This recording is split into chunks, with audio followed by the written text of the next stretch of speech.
Hello दोस्तों, मैं धीरज कुमार।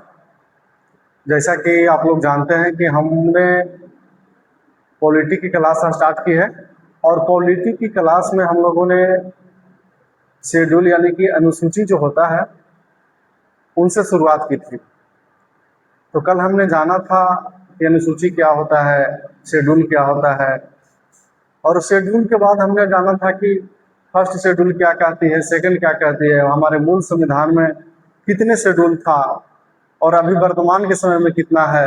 इन सब के ऊपर हम लोगों ने कल चर्चा किया था। तो आइए हम लोगों ने कल जो किया था उसका क्विक रिवीजन करते हैं।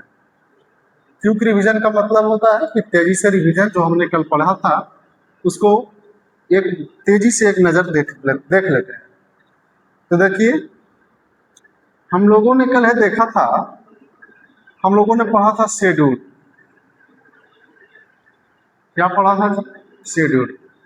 इसी को हम लोग बोलते हैं, क्या बोलते हैं? अनुसूची। इसके बारे में पढ़े थे कि हमारे मूल संविधान में 8 था, अभी के समय में कितना है? 12 है। मूल संविधान में 8 था और अभी के समय में 12 है। और ये क्या करती है कि विधायी और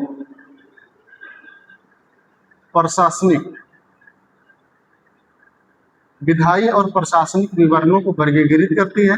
इसके अलावा हमने देखा था, जैसे हम लोग जानते हैं कि मूल संविधान में 8 था, यानी कि 9वीं, 10वीं, 11वीं और 12वीं अनुसूची बाद में जोड़ी गई संविधान संशोधन के द्वारा। संविधान संशोधन समझे थे कि हम अपने संविधान में कुछ जोड़ दें या कुछ घटा दें, उसको संविधान संशोधन बोलेंगे। तो यहाँ तक हमने देखा था। फिर हम लोगों ने देखा था कि फर्स्ट शेड्यूल जो होता है, फर्स्ट शेड्यूल ये क्या बोलता है, सेकंड शेड्यूल क्या कहता है, थर्ड शेड्यूल क्या कहता है। तो फर्स्ट भारत राज्यों का संघ है। सेकंड शेड्यूल क्या बोलता है जी? सेकंड शेड्यूल बताता है वेतन भत्ते और पेंशन के बारे में। थर्ड शेड्यूल में शपथ ग्रहण, विभिन्न पदाधिकारी अपना पद ग्रहण करते समय शपथ ग्रहण करते हैं, यानी शपथ ग्रहण की जानकारी हमको मिलती है। फोर्थ शेड्यूल में देखे थे कि जो राज्य होता है और जो केंद्र शासित प्रदेश होता है, वो राज्य और केंद्र शासित प्रदेश से राज्यसभा में क्या होता है? प्रतिनिधित्व, राज्यसभा में प्रतिनिधित्व। और पांचवा देखे थे कि जो एसटी होता है, यानी कि अनुसूचित जनजाति, वहाँ का क्षेत्रों का प्रशासन कैसा होगा और नियंत्रण कैसे होगा, इस चीज के बारे में हम लोग जाने थे।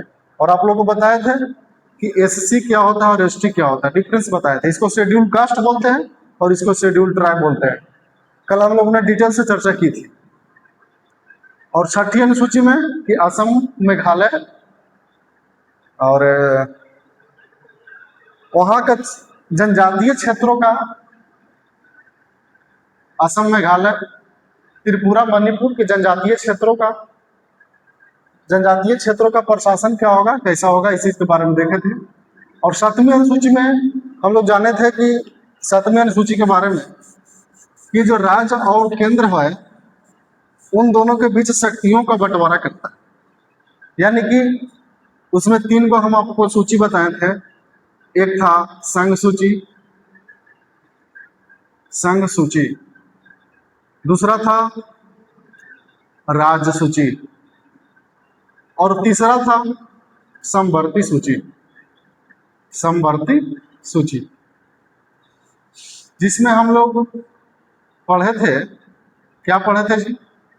हम लोगों ने पढ़ा था कि संघ सूची पे कानून बनाने का अधिकार किसका होता है? केंद्र का होता है। इस पे केवल और केवल केंद्र ही कानून बना सकते हैं, दूसरा कोई नहीं। राज्य सूची के विषय पे कानून कौन बनाता है? तो राज्य बनाएगी, निश्चित सी बात है। और समवर्ती सूची के आधार पर, समवर्ती सूची में केंद्र और राज्य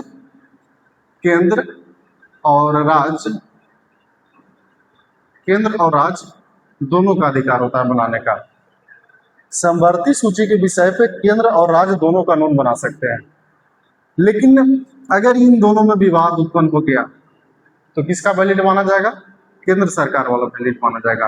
यहाँ तक हम लोगों ने पिछले क्लास में पढ़ चुके थे। आज के क्लास में हम लोग पढ़े देंगे कि 8वीं 9वीं 10वीं 11वीं और 12वीं अनुसूची के बारे में कि क्या कहता है। तो आइए जानते हैं।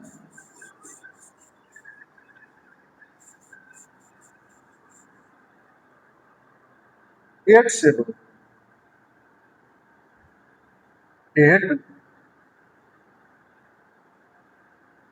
एट शेड्यूल यानी कि 8वीं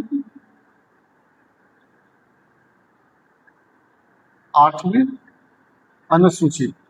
8वीं अनुसूची क्या कहता है, आइए देखते हैं। 8वीं अनुसूची में 22 भाषाओं का जो हमारे संविधान में मान्यता प्राप्त है, 22 भाषाओं का 22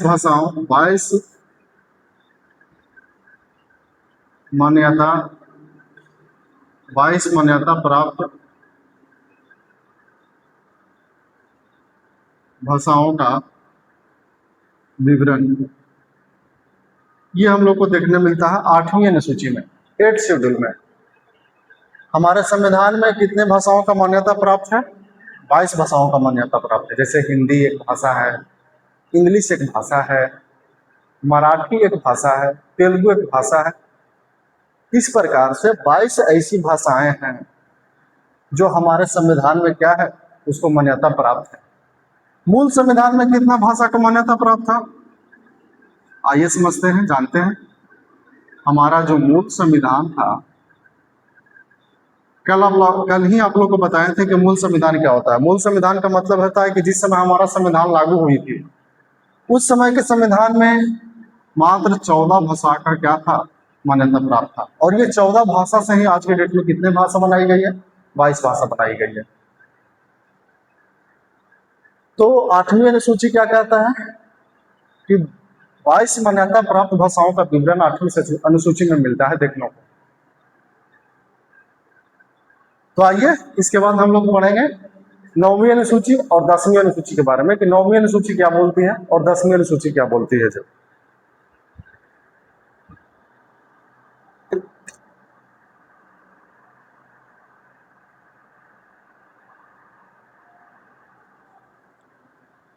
तो चलिए अब हम लोग पढ़ते हैं 9th शेड्यूल।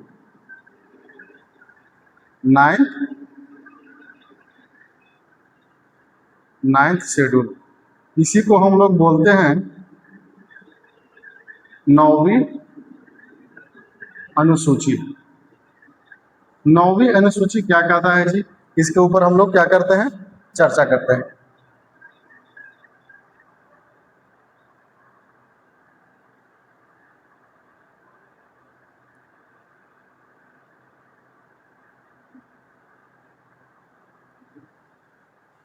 तो 8th शेड्यूल के बारे में हम लोग समझ चुके हैं कि संविधान द्वारा जो 22 भाषाओं का मान्यता प्राप्त है उसका विवरण देखने को मिलता है। और 9वीं अनुसूची में हम लोग जानते हैं कि जो भूमि सुधार है,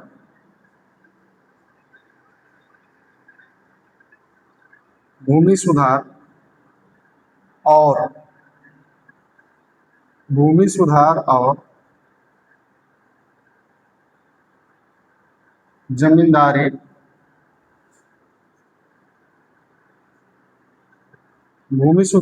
और जमींदारी उन्मूलन से संबंधित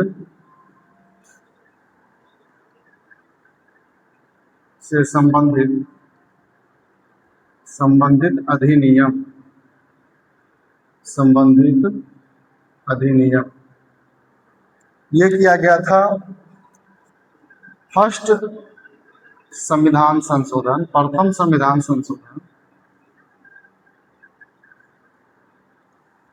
प्रथम संविधान संशोधन 1951।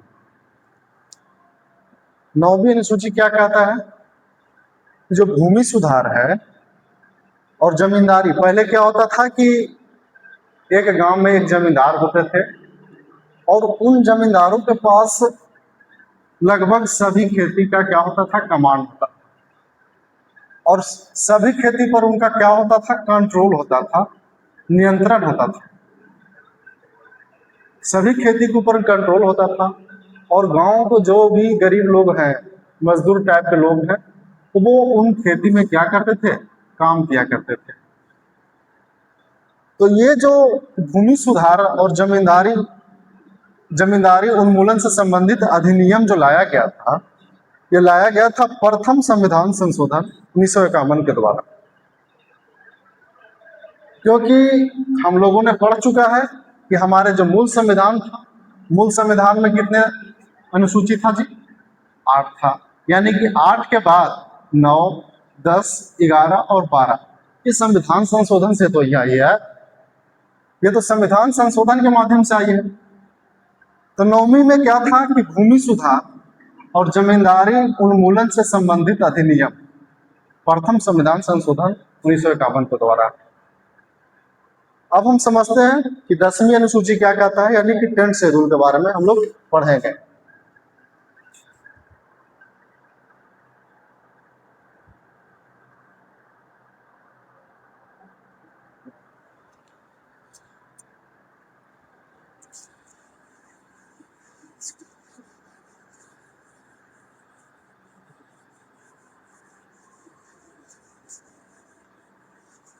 टेंथ शेड्यूल 10वीं अनुसूची क्या है जी, उसके ऊपर हम लोग चर्चा करते हैं कि क्या है। 10th शेड्यूल यानी कि 10वीं अनुसूची के बारे में हम लोग पढ़ते हैं। क्या करते हैं, पढ़ते हैं। तो आइए पढ़ते हैं। देखिए 10वीं अनुसूची बोलता है दल बदल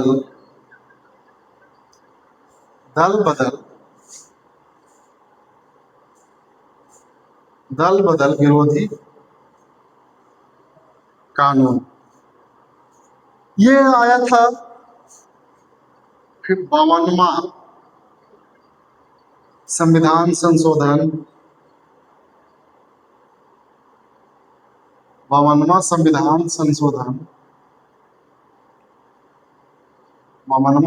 संशोधन 1985।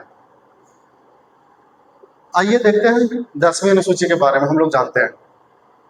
दल बदल विरोधी कानून। दल बदल विरोधी कानून क्या होता है जी, ये किनके समय आया था, ये आया था राजीव गांधी जी के समय। राजीव गांधी उस समय क्या थे, प्रधानमंत्री। और राजीव गांधी जी के समय क्या आया था, दल बदल विरोधी कानून।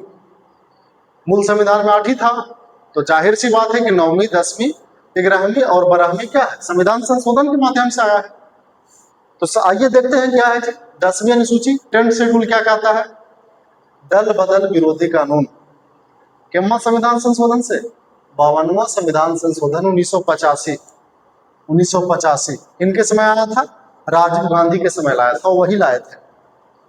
दल बदल विरोधी कानून क्या होता है, समझते हैं। ये आप देखे होंगे कि हमारे भारत में केंद्र के स्तर पर, ऐसे तो राज्य के स्तर पर, क्षेत्र के स्तर पर बहुत सारी पार्टियां हैं, लेकिन अगर हम केंद्र के ऊपर बात करें तो केंद्र के ऊपर देखिएगा तो मुख्य रूप से जिनका स्तंभ बहुत ही मजबूत है तो वो केवल और केवल 2 ही पार्टी है।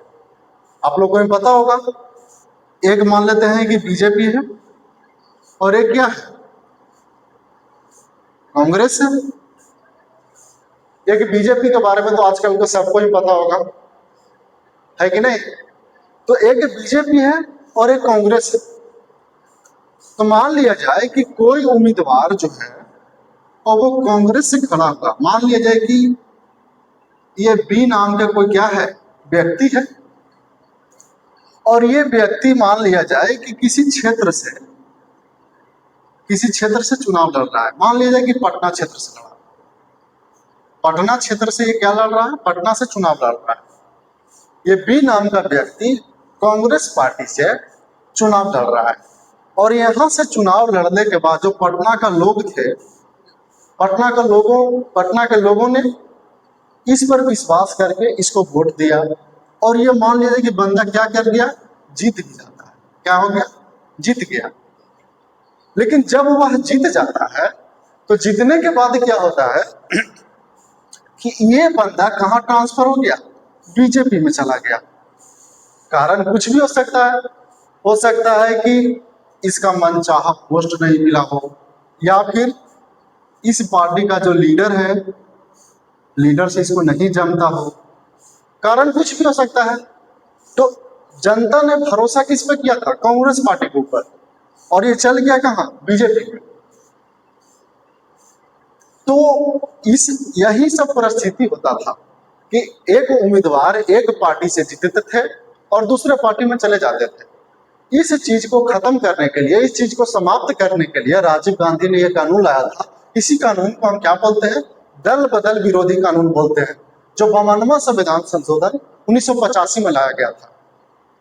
यानी कि अब क्या होता है, इस कानून लाने के बाद कि अगर आप किसी पार्टी से जीतते हैं और किसी दूसरे पार्टी में पलायन कर जाते हैं, दूसरे पार्टी में चले जाते हैं, तो आपकी सदस्यता क्या कर दी जाएगी, रद्द कर दिया जाएगा। मान लिया जाए कि ये विधायकी या सांसद का चुनाव यहाँ से जीता और चुनाव जीतने के बाद यहाँ चलाता है, तो अभी चल तो जाएगा इस पार्टी में, लेकिन इसका विधायकी क्या कर दिया जाएगा, रद्द कर दिया जाएगा, या सांसद का पद जो है, पद आपका नहीं रहेगा, आप भले पार्टी में चले जा सकते हैं। लेकिन एक बात और है कि जब आप दो तिहाई से चले जाते हैं, 2/3 बहुमत से चले जाते हैं, तो आपका बहुमत रद्द नहीं होगा। यानी कि आप अपने तो जा ही रहे हैं, लेकिन 2/3 बहुमत के साथ लेके चले जाते हैं, तो एक आदमी गलत हो सकता है, 10 आदमी गलत नहीं हो सकता है। अभी हाल ही फिलहाल में आप लोगों ने देखा होगा राघव चड्ढा जी के बारे में, कि राघव चड्ढा क्या किए, पहले आम आदमी पार्टी से वो राज्यसभा के मेंबर थे, सदस्य थे, तो उन्होंने क्या किया कि अकेले जाते अगर बीजेपी में तो उनकी सदस्यता रद्द हो जाती, लेकिन वो अकेले नहीं गए, 2/3 अपने साथ लोग लेके गए। तो उस स्थिति में जब आप 2/3 बहुमत के साथ जाते हैं तो आपकी सदस्यता रद्द नहीं होती है, आपकी सदस्यता को रद्द नहीं किया जाता है।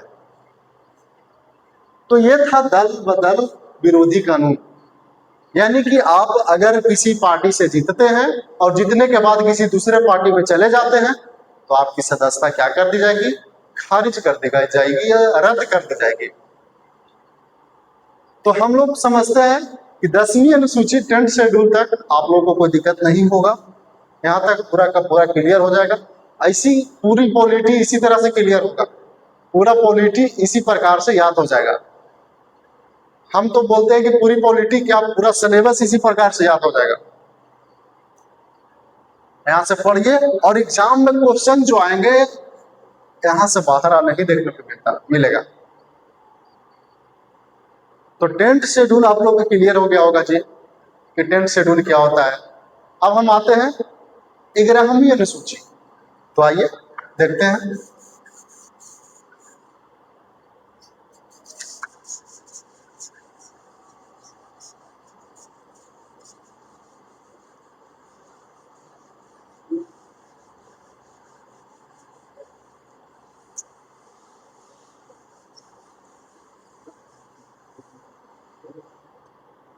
देखो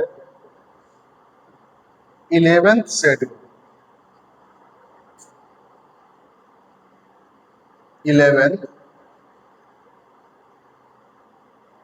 11th शेड्यूल, इसी को क्या बोलेंगे, 11वीं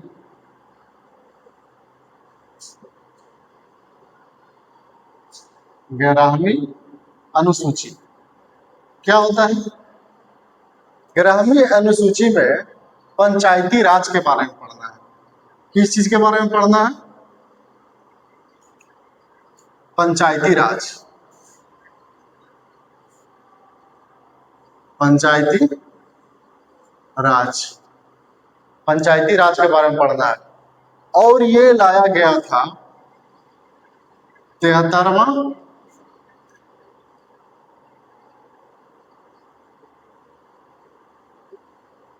73वां संविधान संशोधन, 73वां संविधान संशोधन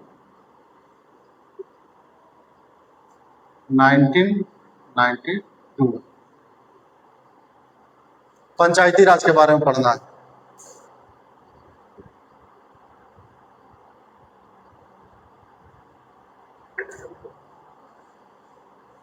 तो 11वीं अनुसूची में पंचायती राज के बारे में पढ़ना है। और पंचायती राज में कुल विषय कितना है? इसमें कुल विषय कितना है? इसमें कुल विषय है आप लोग का 29 विषय है इसमें पंचायती राज में। यानी पंचायती राज पढ़ना है 11वीं अनुसूची में। और ये 73वां संविधान संशोधन कब? 1992 इसमें पंचायती राज को लाया गया। और इसमें कुल विषयों की संख्या कितनी है? 29 है। और इसको लागू कब किया गया? इसको ध्यान में रखिएगा, इसको लागू किया गया था 1993 में। पंचायती राज को लाया गया 73वां संविधान संशोधन 1992 के द्वारा और इसको लागू किया गया था 1993 में। ये था 11th शेड्यूल पंचायती राज में। आगे हम लोग डिटेल में जानेंगे कि पंचायत क्या होता है, उसके ऊपर चर्चा करेंगे। अभी हम शेड्यूल पढ़ रहे हैं, तो अभी हम शेड्यूल के बारे में समझेंगे कि एक क्रम वाइज क्रम हम लोगों ने देखा कि फर्स्ट शेड्यूल क्या कहता है, सेकंड शेड्यूल क्या कहता है। तो उस हिसाब से हम लोग जाने कि 11वीं अनुसूची जो है पंचायती राज के बारे में बात करता है। और ये 73वां संविधान संशोधन 1992 के द्वारा लाई गई थी और इसको लागू किया गया था 1993 में। और इसमें कुल विषयों की संख्या कितनी है? 29 है, 29। अब हम आते हैं 12th शेड्यूल।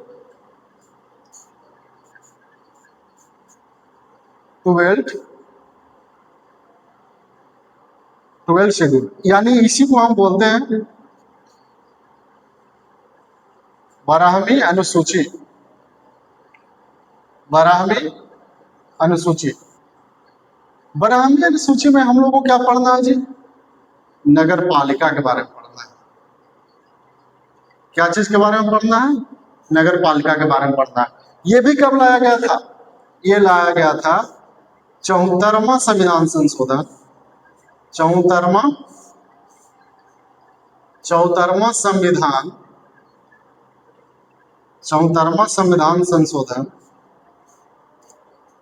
74वां संविधान संशोधन 1992 यानी कि। और ये इसमें कुल विषय कितना है? इसमें कुल विषयों की संख्या कितनी है? इसमें कुल विषय कितनी है? 18। तो इसको लागू कब किया गया था? इसको भी लागू किया गया था 1993 ईस्वी, 1993 में लागू किया गया था। यानी कि 12वीं अनुसूची 12th शेड्यूल क्या चीज के बारे में बात करता है? नगर पालिका के बारे में बात करता है। ये कब लाया गया? 74वां संविधान संशोधन कब हुआ था? 1992। यानी कि ध्यान देने वाली बात है कि 73वां संविधान संशोधन भी 1992 में हुआ था, 1992 में हुआ था। और 74वां संविधान संशोधन भी कब हुआ था? 1992 में हुआ था। यह भी लागू किया गया था कब? 1993 को। और यह भी लागू किया गया था कितना? 1993। यानी कहा जाए तो दोनों सेम ही है। सेम क्या है? इसमें 73वां संविधान संशोधन और 74वां संविधान संशोधन जो है एक ही समय किया गया था 1992 में। और लागू दोनों को एक ही समय किया गया था 1993 में। 1993 में इसमें कुल विषय की संख्या 29 है और इसमें कुल विषय की संख्या कितनी है? 18 है। तो हम लोगों ने शेड्यूल समझ लिया, शेड्यूल खत्म हो चुकी, अनुसूचियां हम लोगों ने पढ़ चुका, क्या अनुसूची क्या है, मूल संविधान में कितना था। और क्रम वाइज हम लोग देखें कि फर्स्ट शेड्यूल क्या कहती है।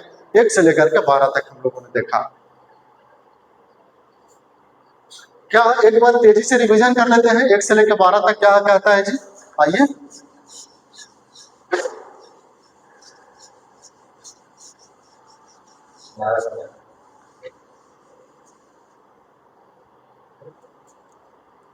पहला, भारत राज्यों का संघ है, 28 राज्य और 8 केंद्र शासित प्रदेश।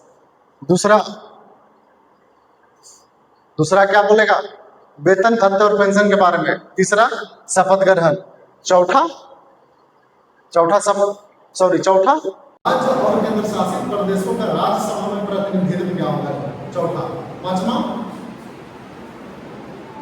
अनुसूचित जनजाति सॉरी एसटी अनुसूचित जनजाति एसटी के क्षेत्रों का प्रशासन कैसा होगा और नियंत्रण कैसे होगा। प्रशासन क्या होगा, नियंत्रण कैसे होगा, ये 25 अनुसूची बताता है। छठा, जनजाति क्षेत्र में प्रशासन क्या होगा। सातवां, राज्य और केंद्र के बीच शक्तियों का बंटवारा करता है, जिसमें हम आपको बताएं कि संघ सूची, राज्य सूची, संवर्ती सूची, जिसमें संघ सूची पे विषय केंद्र बनाएगी, राज्य सूची पे राज्य बनाएगी और संवर्ती सूची पे केंद्र और राज्य दोनों बनाती है। लेकिन इन दोनों में अगर विवाद हो जाए तो माना किसको जाएगा, केंद्र को माना जाएगा। 8वीं अनुसूची, हमारे संविधान में 22 भाषाओं का मान्यता प्राप्त है, लेकिन मूल संविधान में कितना था, 14 था। ये जाने मूल संविधान में कितना था, 14 था। 9वीं अनुसूची, भूमि सुधार और जमींदारी उन्मूलन से संबंधित प्रथम संविधान संशोधन किया गया था। कब किया गया था जी, 1951 में। और 10वां अनुसूची क्या कहता है, दल बदल विरोधी कानून, जिसको हम लोग अभी देखा है। अभी एक उम्मीदवार जीतने के बाद दूसरे पार्टी में चले जाते थे तो उस स्थिति में उसकी सदस्यता क्या कर दी जाएगी, रद्द कर दी जाएगी। और 11वीं अनुसूची पंचायती राज के बारे में बात करता है और 12वीं अनुसूची नगर पालिका के बारे में बात करता है। तो हम लोगों ने अनुसूची यानी शेड्यूल वाला चैप्टर जो था पूरी तरीके से कंप्लीट कर चुका। अब हम जल्द मिलेंगे नेक्स्ट क्लास में। जय हिंद, जय भारत।